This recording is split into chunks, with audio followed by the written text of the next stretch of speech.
Okay, previous వీడియోలో 1773 regulating యాక్ట్కి సంబంధించిన drawbacks గురించి మాట్లాడాం. ఇప్పుడు ఆ డ్రాబ్యాక్స్ని రిజాల్వ్ చేయడం కోసము కొన్ని చట్టాలు చేశారు. అందులో మనం మాట్లాడాల్సింది 1784 పిట్స్ ఇండియా యాక్ట్. అసలు ఈ యాక్ట్ పేరు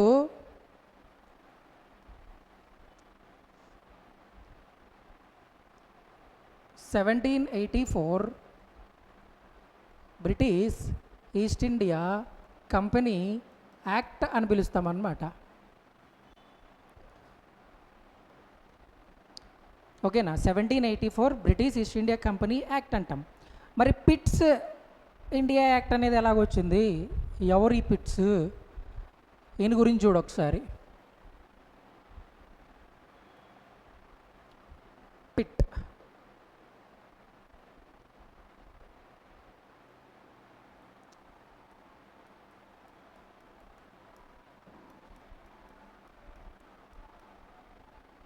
ఈయన పేరు విలియం పిట్ అని పిలుస్తామన్నమాట. 1780లో ఈయన ఏం చేశాడంటే, ఇన్ 1780 మెంబర్ ఆఫ్ పార్లమెంట్ అవుతాడు first time. He entered the Britain parliament in 1780.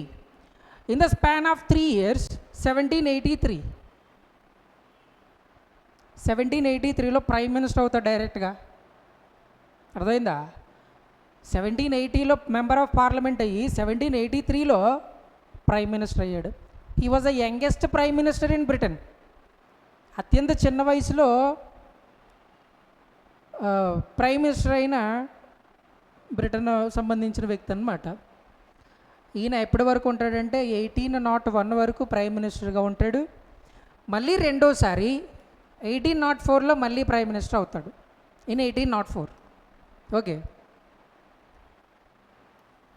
1804లో అయ్యి 1806 1806 సంవత్సరంలో ఏమైపోద్దంటే విలియం పిట్స్ అనే ఆయన చచ్చిపోతాడు. ఇది ఈయన గురించి చిన్న బ్రీఫింగ్. 80లో పార్లమెంట్ మెంబర్ అయ్యాడు, 83లో ప్రైమ్ మినిస్టర్ అయ్యాడు, యంగెస్ట్ ప్రైమ్ మినిస్టరు. 1801 వరకు చేశాడు. 1804లో మళ్ళీ రెండోసారి, 1806లో చల్ గయా. ఇప్పుడు మనం మాట్లాడాల్సింది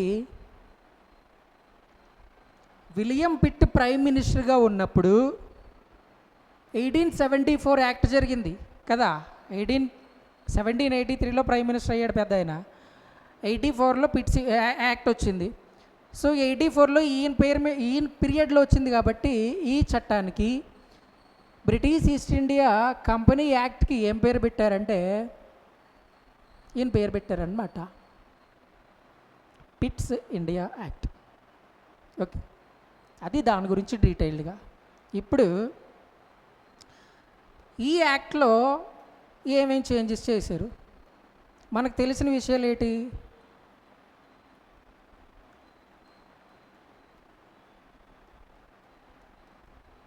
ట్రేడ్ మోనోపోలీ అంటే వ్యాపారం మీద గుత్తాధిపత్యం అంటాం దాన్నే. అది ఎలా మారిందో చూద్దాం. రెండోది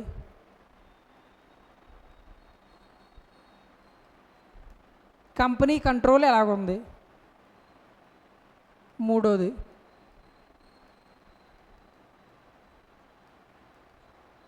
అడ్మినిస్ట్రేషన్ ఎలాగుంది, ఎలాగ మారిపోయింది.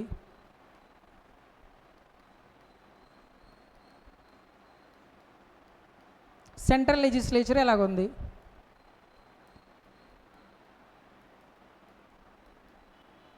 ప్రావిన్షియల్ లెజిస్లేచర్ ఎలాగుంది.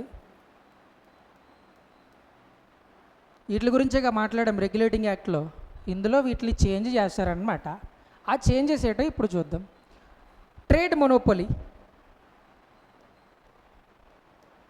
రెగ్యులేటింగ్ యాక్ట్లో ఏం జరిగిందంటే, ఇండియాలో బ్రిటిష్ ఈస్ట్ ఇండియా కంపెనీ తప్పించి ఇంకా ఏ యూరోపియన్ కంట్రీ కూడా ఇక్కడ బిజినెస్ చేయడానికి లేదు, ట్రేడింగ్ చేయడానికి లేదు. అదే కదా యాక్ట్ ప్రకారము. ఇక్కడ కూడా same. The monopoly rights to be continued, the trade monopoly should be continued. 1773లో ఎలాగుందో ఇప్పుడు కూడా అలాగే. అంటే ఇండియాలో కంపెనీ తప్పించి ఇంకా యూరోపియన్ కంట్రీస్ ఇవి బిజినెస్ చేయకూడదు ఇక్కడ. అది యాజ్ యూజువల్గా ఉంది. రైట్. ఇప్పుడు కంపెనీ కంట్రోల్. ఇప్పుడు దీని గురించి డీటెయిల్గా చూడండి. 1773లో కంపెనీ కంట్రోల్ ఎలాగుంది? ఎవరి చేతిలో ఉంది? కమర్షియల్ అఫైర్స్ ఉన్నాయి, పొలిటికల్ అఫైర్స్ ఉన్నాయి. ఈ రెండు కలిసి ఎవరు చూసుకున్నారు? కోర్ట్ ఆఫ్ డైరెక్టర్స్ చూసుకున్నారు. ఎంతమంది ఉన్నారు? 24 మెంబర్స్ ఉన్నారు. ఇప్పుడు ఎలా మారిందో చూడు.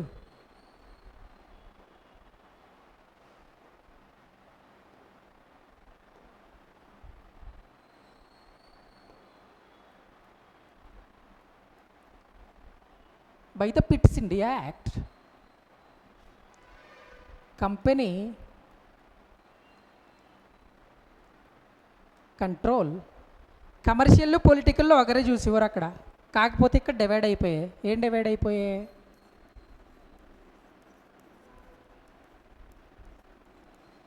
కమర్షియల్ విడిపోయింది. కమర్షియల్ ఒకరు చూసుకుంటారు.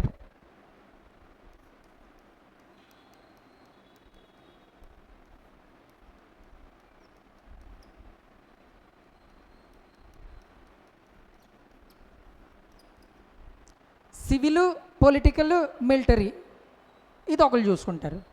కమర్షియల్ ఎవరు చూసుకుంటారు? ఇక్కడ కలిపి ఎవరు చూసుకున్నారు? సిఓడి చూసుకుంది. కోర్ట్ ఆఫ్ డైరెక్టర్ చూసుకున్నారు. సో ఇక్కడ commercial affairs will be led by COD. రెండు ఆటల కింద విడగొట్టేశారు. ఇక్కడ కలిపి ఉన్నాయి, ఇక్కడ విడిపోయాయి. ఇక్కడ కమర్షియల్ చూసుకున్నది, వ్యాపారం చూసుకున్నది సిఓడి. అంటే దాని నెంబర్ ఏం మారలా. అక్కడ 24 మెంబర్సే 24 మెంబర్స్ ఉంటారు. ఇక్కడ పొలిటికల్, సివిల్, మిలిటరీ అఫైర్స్ ఎవరు చూసుకుంటారంటే ఒక కొత్త బాడీ ఇంట్రడ్యూస్ చేశారు British government. British government introduce a new body called, దాని పేరే BOC, బోర్డ్ ఆఫ్ కంట్రోల్. చాలా ఇంపార్టెంట్ రోయ్. అసలు బోర్డ్ ఆఫ్ కంట్రోల్ అనే కాన్సెప్ట్ వచ్చింది ఎక్కడి నుంచి? పిట్స్ ఇండియా యాక్ట్ నుంచి. అంతకుముందు ఇల్లే చూసుకుంటేవారు రెండు కలిపి. ఇప్పుడు విడిపోయిందిగా. ఇప్పుడు పొలిటికల్ అఫైర్స్ ఎవరు చూసుకుంటున్నారంటే బోర్డ్ ఆఫ్ కంట్రోల్ చూసుకుంటుంది. క్లియర్? ఇప్పుడు బోర్డ్ ఆఫ్ కంట్రోల్ గురించి చూడు. ఓకేనా? బోర్డ్ ఆఫ్ కంట్రోల్లో ఎంతమంది ఉంటారంటే మొత్తం 6 ఉంటారు. 6 మంది. వీళ్ళని సెపరేట్ చేయి. ఇందులో ఒక పెద్ద ఆయనే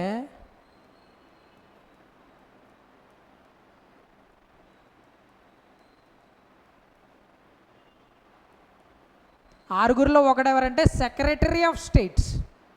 చాలా ఇంపార్టెంట్ ఇది. ఇంకెంతమంది? 4. ఈ 4 ఏమని పిలుస్తామంటే ప్రివీ కౌన్సిలర్స్ అంటాం.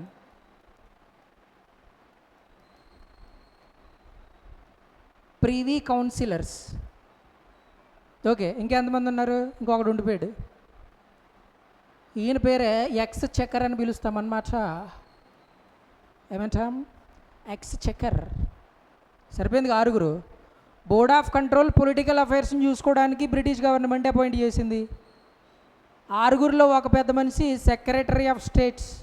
ఈ సెక్రటరీ ఆఫ్ స్టేట్సే మనకు రాబోయే కాలంలో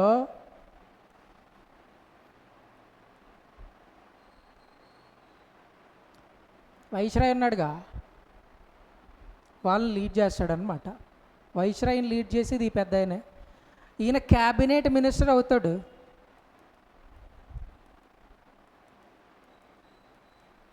ఎప్పుడంటే 1858.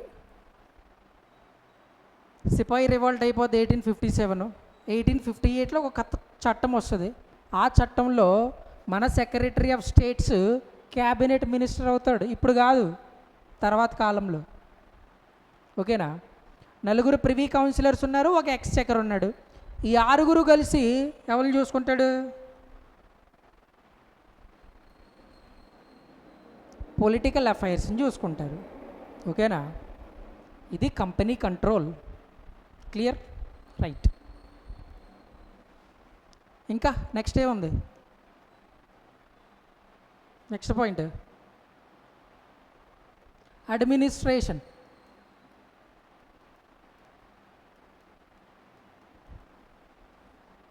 ఇది చూడు, మంచి రసవత్తరంగా ఉంటుంది అడ్మినిస్ట్రేషన్. ఎవరున్నారు ఇక్కడ మనకి? అడ్మినిస్ట్రేషన్లో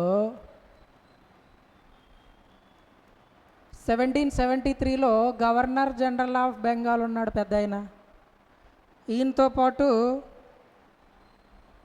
4 ఎగ్జిక్యూటివ్ కౌన్సిల్ మెంబర్స్ ఉన్నారు. ఓకేనా? మద్రాసు, బాంబే వీళ్ళకి రిపోర్ట్ చేయాల్సి ఉంటుంది. ఇది బాడీ అక్కడ కదా. ఇప్పుడు చూడు, చేంజ్ అయిపోతుంది మొత్తం. ఇప్పుడు మనం మాట్లాడేది 1784 గురించి. Clear? Governor general of Bengal ఎలా మారిపోతాడంటే, ఎలాగా మారిపోడు, అలాగే ఉంటాడు. ఓకే. బెంగాల్ గవర్నర్ జనరల్ ఎలాగ ఉంటాడంటే యాజ్ ఇట్ ఈజ్గా ఉంటాడు. 4 మెంబర్స్ ఎగ్జిక్యూటివ్ కౌన్సిల్ ఉన్నారు కదా, 4 మెంబర్స్, ఒకడు అవుటు.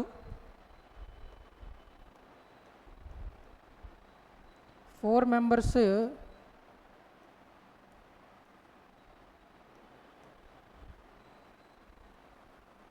4 ఎగ్జిక్యూటివ్ కౌన్సిల్ మెంబర్స్ ఉండేటోళ్ళు ఇక్కడ.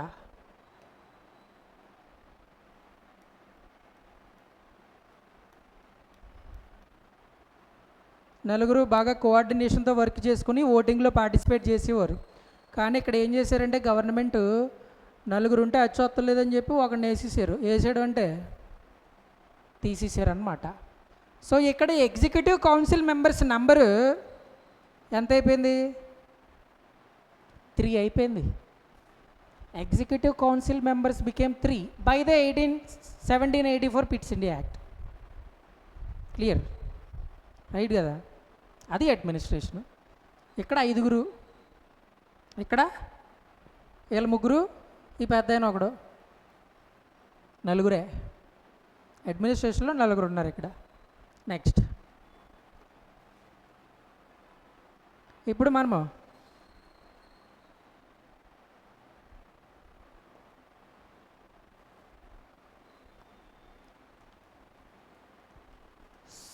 సెంట్రల్ లెజిస్లేచర్ గురించి మాట్లాడదాం. ఇక్కడ చూడు,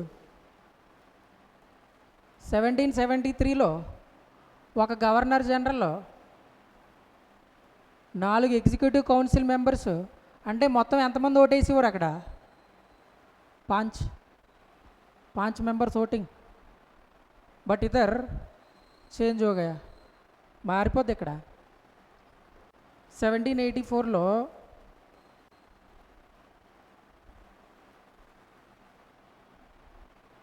ఎగ్జిక్యూటివ్ కౌన్సిల్ మెంబర్ 4 ఉన్నారు అక్కడ. మరి ఎక్కడ ఎంతమంది ఉన్నారు?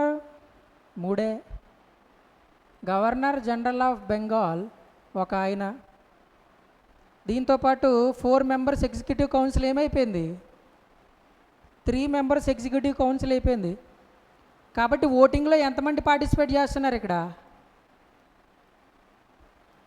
ఓటింగ్లో 4. ఇందాక 5 పార్టిసిపేట్ చేశారు కాబట్టి మనకి రేషియో ఎలాగుందంటే 3:2 కింద ఉంది. అర్థమైందా?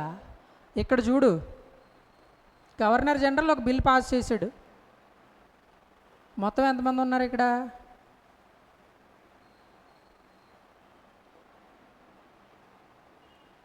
మొత్తం 4 ఓటింగ్లో పార్టిసిపేటింగ్ చేస్తున్నారు. ఓకే. గవర్నర్ జనరల్, ఈ పెద్ద ఆయన గవర్నర్ జనరల్ అనుకో, ఈయన బిల్లుకి ఫేవర్గా ఓటేసేసాడు.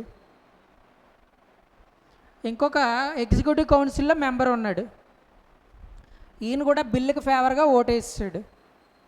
కానీ వీళ్ళిద్దరికి నైట్ సిట్టింగ్ వెళ్ళలేదన్నమాట. గవర్నర్ జనరల్ వీళ్ళిద్దరు కూర్చొని సిట్టింగ్ వేసారు, వీళ్ళిద్దరిని బెల్ల. వీళ్ళు ఏం చేశారంటే బిల్లుకి ఆపోజిట్గా ఓటేస్తారు. ఇప్పుడు రేషియో ఏమైపోద్ది? 2:2. ఇదేటిది ఇది? ఈ ఓటు ఏం చేస్తారు దీన్ని ఏం చేయడానికి లేదు. ఇంకా 2:2 వస్తే టై అయిపోయింది అక్కడ.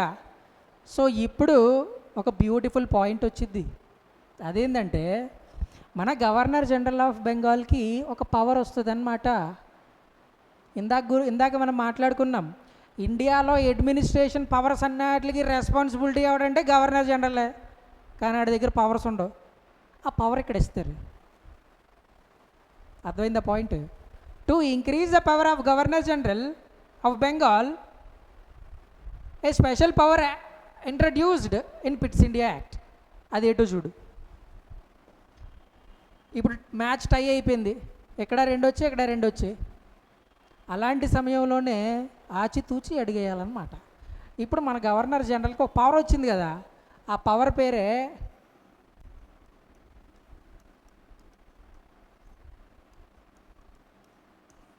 కత్తిలాంటి పాయింట్ అనమాట ఇది. బెంగాల్ గవర్నర్ జనరల్కి క్యాస్టింగ్ ఓటు ఎప్పుడు వచ్చిందంటే పిట్స్ ఇండియా యాక్ట్లో వస్తుంది. అది కూడా ఎప్పుడు పడితే అప్పుడు వేసేస్తానంటే ఏం చేసుకోరు, టై అయినప్పుడే. అంతే కదా, క్యాస్టింగ్ కూడా టై అయినప్పుడే వేస్తాడు. లోక్సభ స్పీకర్ కూడా అంతే, టై అయినప్పుడే ఓటింగ్ వేస్తారు. సో ఇది కూడా సేమ్. గవర్నర్ జనరల్కి క్యాస్టింగ్ ఓటు వచ్చింది, ఆటోమేటిక్గా ఇంకొక ఓటు పెరిగింది గవర్నర్ జనరల్కి. ఓటు పెరిగింది కాబట్టి ఫేవర్గా ఇంకొక ఓటు ఉంటుంది కదా ఇక్కడ. ఇప్పుడు రేషియో ఎంత అయింది? 3:2. ఆటోమేటిక్గా బిల్లు పాస్ అయిపోద్ది అక్కడ. ఓకే, ఇదంతా దేనికోసం అంటే ఈయన గారి పవర్ పెంచడానికే. అర్థమైందా? అది ఓటింగ్. క్లియర్? రైట్. ఇది సెంట్రల్ లెజిస్లేచర్ గురించి. ఇప్పుడు మరి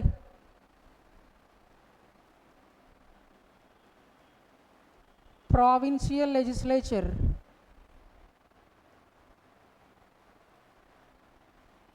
ఇక్కడ ఏం జరుగుతుందో చూడు. సెంట్రల్లో ఏం జరిగిందో ఇక్కడ కూడా అదే జరుగుద్ది, పెద్ద మార్పు ఏమి ఉండదు. మద్రాస్, బొంబే. ఇక్కడ ఎంతమంది ఉన్నారు ఎగ్జిక్యూటివ్ కౌన్సిల్ మెంబర్స్? ఎక్కడో గవర్నర్ ఉంటాడు, ఎక్కడో గవర్నర్ ఉంటాడు.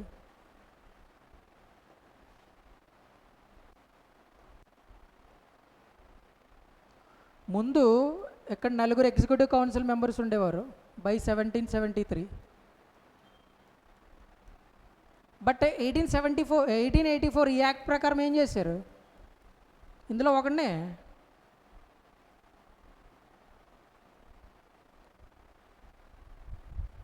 లేపేశారు. అంటే నెంబర్ ఎంత ఉంది ఇక్కడ ఇప్పుడు? 3:3.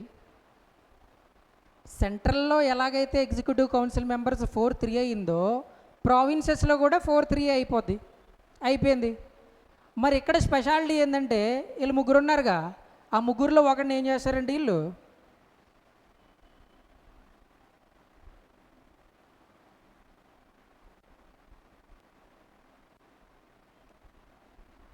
ఈ 3లో ఒక పెద్ద ఆయన తీసుకొచ్చి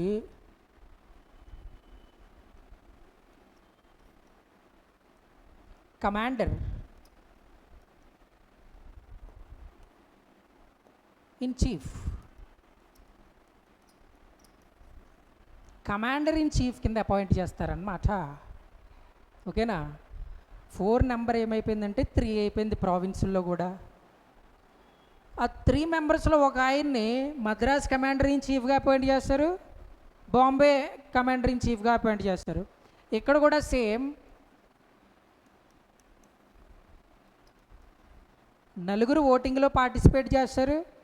టై అయితే వీళ్ళు క్యాస్టింగ్ ఓటు. ఓకేనా? కాకపోతే లోకల్ ఇష్యూస్ మీద మాత్రమే వీళ్ళు ఏం చేస్తారు, బిల్లు చేసే అవకాశం ఉంటుంది. Next one, last point.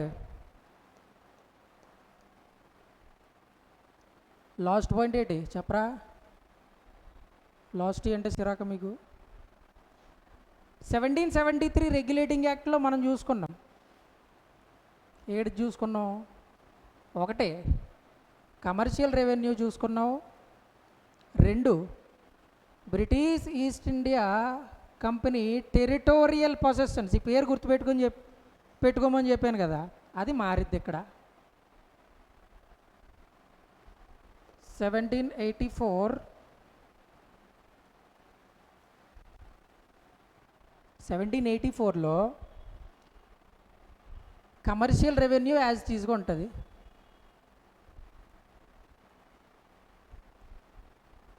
ఇందులో ఏటి చేంజ్ లేదు. ఇది చూడు రెండోది, British East India company territorial possessions కదా, ఈ పేరు పోదు ఇక్కడ. మరి ఏమొస్తుంది? Only British government. British government territorial possessions అంటే ఇక్కడ కంపెనీ పోయి ఏమైపోయింది, ఇక్కడ గవర్నమెంట్ అయిపోయింది. ప్రైవేట్ కాస్త ఏమైపోయింది, గవర్నమెంట్ అయిపోయింది. ఓకేనా? అంటే గ్రాడ్యువల్గా కంపెనీ దగ్గర నుంచి పవర్స్ ఎక్కడికి వెళ్ళిపోతున్నాయి, గవర్నమెంట్కి వెళ్ళిపోతున్నాయి. గ్రాడ్యువల్గా 1858కి కంప్లీట్గా వెళ్ళిపోతాయి. ఓకేనా? ఇప్పుడు కమర్షియల్ రెవెన్యూ ఉంది, బ్రిటిష్ గవర్నమెంట్ టెరిటోరియల్ పొసెషన్స్ ఉన్నాయి. దీంతో పాటు ఒక special tax is there, that was salt tax.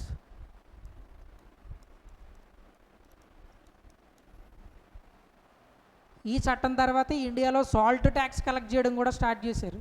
Salt tax వీళ్ళు స్పెషల్గా ఏం కనిపెట్టలేదు, ఎప్పటి నుంచో ఉంది ఇది. ఓకేనా? చంద్రగుప్త మౌర్య పీరియడ్ నుంచి ఉంది ఇది. సాల్ట్ ట్యాక్స్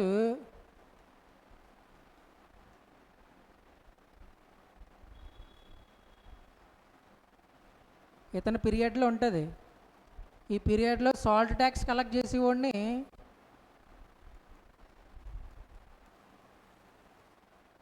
లవణాధ్యక్ష అని పిలిచేవారు. వీళ్ళు స్టార్ట్ చేసిన దాన్ని ఎవరు కంటిన్యూ చేశారంటే మొఘల్స్ కంటిన్యూ చేశారు, మొఘల్ సామ్రాజ్యం. ఈ మొఘల్స్ కంటిన్యూ చేసిన దాన్ని ఎందుకు వదిలేయడమని చెప్పి British East India company follow అయ్యిందనమాట. అది సాల్ట్ ట్యాక్స్ హిస్టరీ. ఓకేనా? ఇవి పిట్స్ ఇండియా యాక్ట్లో 1773 రెగ్యులేటింగ్ యాక్ట్లో డ్రాబ్యాక్స్ని రిజాల్వ్ చేయడం కోసము, అందులో ఉన్న లోపాలని సరి చేసుకోవడం కోసము పిట్స్ ఇండియా యాక్ట్ తీసుకొచ్చాం. ఇందులో మనకేం చూసామంటే ఇగో ఇక్కడ ఉంది చూడు. ముందు విలియం పిట్స్ గురించి మాట్లాడాము.